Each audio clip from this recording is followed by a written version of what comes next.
Binabasura ng Solicitor General ang petisyon ni Senator Bato de la Rosa para maglabas ng Temporary Restraining Order o TRO laban sa pagpapatupad ng ICC arrest warrant. Git pa ng Solgen, maaaring ipatupad ang arrest warrant ng ICC kahit walang hiwalay na utos mula sa lokal na korte. At para po pag-usapan ang hakbang na gagawin ng kampo ni Senator Bato, makakapanayan po natin ngayong umaga ang kanyang legal counsel na si Attorney Israelito Torreon. Magandang umaga po sa inyo, Attorney. Thank you for joining us. Hello, good morning. Good morning po. Attorney, ano po ang inyong reaksyon dito po sa pagsumite ng OSG ng kanilang komento? Laban nga po dito sa hinihingi po ng kampo ninyo ni Senator Bato na TRO. Well, actually, we are in the process of finalizing our reply, no? Because we are given 3 days. Supposedly Tuesday yung aming last day, but we will decide to submit it within the day. Pinakamatagal siguro at 2 o'clock. Finished na, but I just have to make some refinements. Attorney, nasaan nga ba ngayon si Senator Bato? Maaari niyo po bang masabi yung kanyang lokasyon at nasabihan din po niya ba kayo na aalis siya ng Senate Complex noong Huwebes dahil alam na mga natin humingi siya ng protective custody mula sa Senado? Well, honestly, hindi ko alam, no?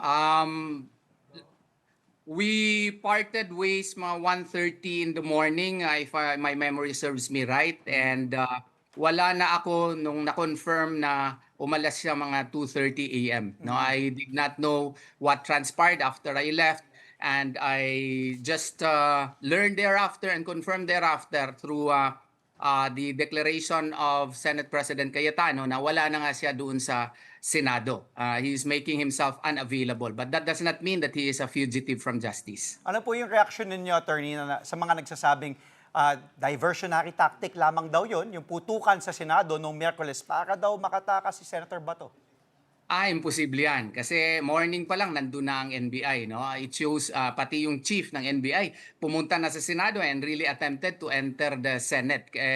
Hindi naman po pwede na conspirator din namin yung NBI. And minutes before the firefight happened, nakakuha pa nga ako ng video nung nandun ako sa what you call this, sa office, harap ng office ni Senator Bato de la Rosa sa balcony. At nakakuha ako ng mga video na confirm pala ng mga NBI talaga no na nagka-casing doon sa opisina ni Senator Bato de la Rosa at na-post ko yun sa Facebook and confirm nga nandun talaga sila doon sa vicinity ng area. Alright. Balik po tayo dun sa sinabi, no, yung komento ng OSG. Iginit po nila na maaari pong ipatupad itong ICC warrant kahit wala pong hiwalay na aksyon mula sa local courts. Ginit po nila po yung RA 9851. Ano po ang pinakamalaking legal disagreement po ninyo dito? Ang pinakamalaking legal disagreement ay tayo lamang sa buong mundo. Ang napaka-unique na bansa na willing tayo na yung ating kapwa Pilipino ay isuko kaagad sa isang foreign court, no? This is not only covered under Article 59 of the Rome Statute kasi sabi nila hindi na daw kami maka-invoke Article 59 of the Rome Statute, no? Napakamali naman po yun. We cannot cherry pick. Yung arrest warrant is based under Article 58. So yung Article 58, ini-enforce nila. Article 59, hindi kami maka-invoke.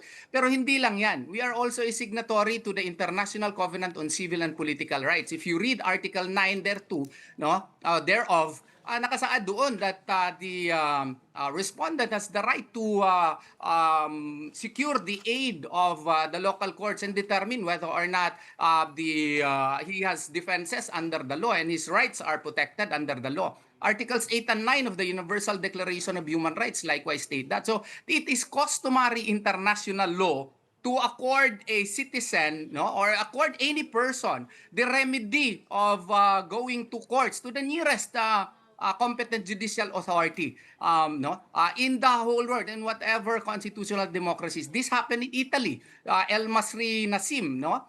Isa siyang Libyan na dakip doon sa Italy, and then the Italian courts gave him the chance to prove his case and give him the chance to determine whether or not his rights were respected. And Italy even ordered his release in Ivory Coast, the Simon Gbagbo case. May warrant of arrest din siya, but he was given the chance to present evidences that his rights were not protected. And the Ivory Coast local courts likewise gave him relief. So this is not only a matter that should be respected by the Philippines, but this is respected in all constitutional democracies. Attorney, paano po kapag hindi po pinagbigyan ng Korte Suprema ang hiling niyo po na TRO at pagbigyan po nila ang sinasabi ng gobyerno, executive government natin, ano po ang magiging hakbang ng kampo po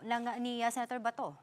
Well, I am a positivist. No? Ayoko po pangunahan yung Korte Suprema dito kasi it's really within their discretion as to whether or not it will act favorably. But if ever it will not act favorably, we are studying other remedies under the law. But as to what are these remedies, I could not reveal as of the moment. Ay, ano po ang masasabi po ninyo dito sa komento ng Soldier na dapat daw po ituring na pugante si Senator Bato de la Rosa dahil sadya po siyang tumatakas sa batas and ang ICC website po mismo sinabi po suspect siya. Ma'am, dito po sa Pilipinas, wala pong warrant of arrest against him. So sa amin pong mababa po, kung tawagin nating mababang pananaw, hindi po siya pugante. Because fugitive from justice in accordance with Valyacar Transit case, that's the latest Supreme Court decision decided by the Supreme Court, appertains to a person who has a pending warrant of arrest in the Philippines. It does not contemplate a situation na yung warrant of arrest ay foreign warrant of arrest. So sa amin po, idaan nila ito sa ating local courts. Respetuhin natin yung karapatang pangtao ni Senator Bato de la Rosa. Ano bang masama kung irespetuhin natin yung 1987 Constitution? The Bill of Rights was precisely enshrined in the 1987 Constitution to protect the Filipino citizens against the abuses of government, against the Marcos dictatorship in the past. So, kaya nga nandyan yung Bill of Rights. No person shall be deprived of life, liberty, or property without due process of law, para yung due process of law ay masusunod in any and all cases affecting the rights of a Filipino citizen. We should respect that. That is mandated under the 1987 Constitution. That is also customary international law. Attorney, maraming salamat po sa oras ninyo. Happy Monday po and good morning po. Attorney Israelito Torion. Mga kapatid, Angela Lagunsad Castro po para sa komprehensibo at makabuluhang balitaan at talakayan. Mag-follow at subscribe na sa social media pages ng News 5.